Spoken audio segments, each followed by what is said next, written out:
अन्न वस्त्र। गेरुआ वस्त्र पहनने की क्या ज़रूरत है? बीच में क्या है? देखो, गेरुआ वस्त्र पहनने से मन में पवित्र भाव उदित होता है। जैसे फटी जूती या फटे कपड़े पहनने से मन में दैन्य दारिद्र्य का भाव आ जाता है। कोट पतलून और बूट पहनने से सहज ही मन में अहंकार अभिमान उठ बैठता है। मनमल की काली किनार वाली धोती पहनने से फुर्ती आने लगती है और आप ही प्रेम गीत गाने की इच्छा होती है। वैसे ही सन्यासी का गेरुआ वस्त्र पहनने पर मन में सहज ही पवित्र भाव उठने लगते हैं। यद्यपि वेश में कोई विशेष महत्व नहीं है, फिर भी हर प्रकार के वेश का अपना कुछ प्रभाव होता है। शुरू में पौधे को चारों ओर से घेरा लगाकर गाय बकरी आदि से बचाना पड़ता है, पर एक बार वह पौधा बढ़कर बड़ा वृक्ष बन जाए तो फिर कोई भय नहीं रह जाता।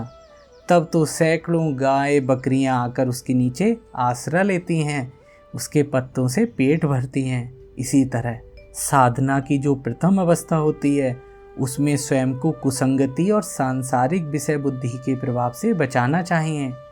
पर एक बार सिद्धि लाभ हो जाने पर कोई भय नहीं रहता। तब कुभाव या संसार आसक्ति तुम्हारा कुछ बिगाड़ नहीं सकेगी, बल्कि अनेक संसारी लोग तुम्हारे पास आकर शांति प्राप्त करेंगे। एक बार किसी छात्र ने ठाकुर यानी श्री रामकृष्ण से पूछा, महाराज, जब सब जीवों के भीतर एक ही परमेश्वर विद्यमान है, तो फिर चाहे जिस व्यक्ति के हाथ के खाने में क्या हर्ज है, किसी के भी हाथ से खाना क्यों नहीं खा लेते?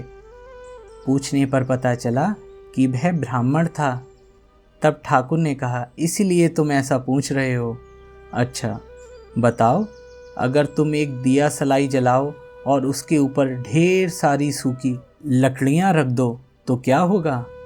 वह छात्र बोला, लकड़ियां के बोझ से आग बुझ जाएगी ठाकुर। तब श्री रामकृष्ण ने कहा, पर अगर तुम बहुत बड़ी धधकती हुई चिता में हरे केले के पेड़ झोंक दो तो क्या होगा? छात्र ने उत्तर दिया, केले के पेड़ देखते ही देखते खाक हो जाएंगे। तब श्री रामकृष्ण बोले, इसी तरह यदि तुम्हारे भीतर आध्यात्मिक शक्ति का प्राण अल्प हो तो बिना विचारे चाहे जिसके हाथ का खाने से वह नष्ट हो जाएगी, परंतु यदि वह प्रबल हो तो किसी के भी तरह का अन्न तुम्हें नुकसान नहीं पहुंचा पाएगा। मैंने एक मुसलमान गुरु से अल्लाह मंत्र की दीक्षा ली थी।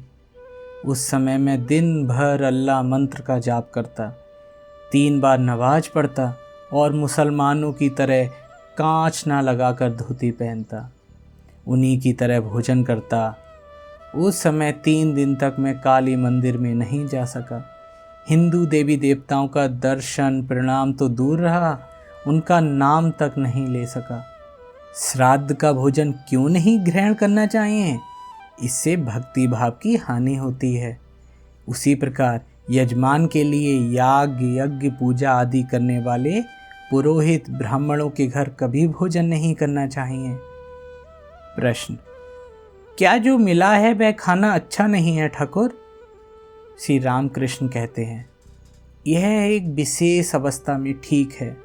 ज्ञानी को इससे कोई दोष नहीं लगता। ज्ञानी भोजन नहीं करता, वह तो कुंडलिनी को आहुति देता है। परंतु भक्त की बात अलग है। भक्त को शुद्ध अन्न का ही ग्रहण करना चाहिए। जो अन्न वह अपने इष्ट देव को निसंकोच अर्पित कर सके। भक्त के लिए मांसाहार उचित नहीं है। फिर भी यह भी ठीक है कि सूकर मांस खाते हुए भी अगर किसी में ईश्वर के प्रति अनुराग हो तो वह धन्य है।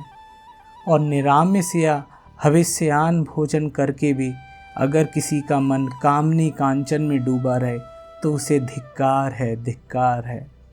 जो हविष्यान्न भोजन करता है पर ईश्वर की प्राप्ति नहीं करना चाहता, उसका हविष्यान्न गौमांस के तुल्य होगा। और जो गौमांस खाता है पर ईश्वर की प्राप्ति के लिए प्रयास करता है, उसके लिए गौमांस भी हविष्यान्न के समान होता है। दिन में भले ही ठूस ठूस कर खाओ, पर रात को हल्का भोजन करना चाहिए। भक्त को ऐसा भोजन करना चाहिए जिससे शरीर उत्तेजित ना हो, मन चंचल ना बने।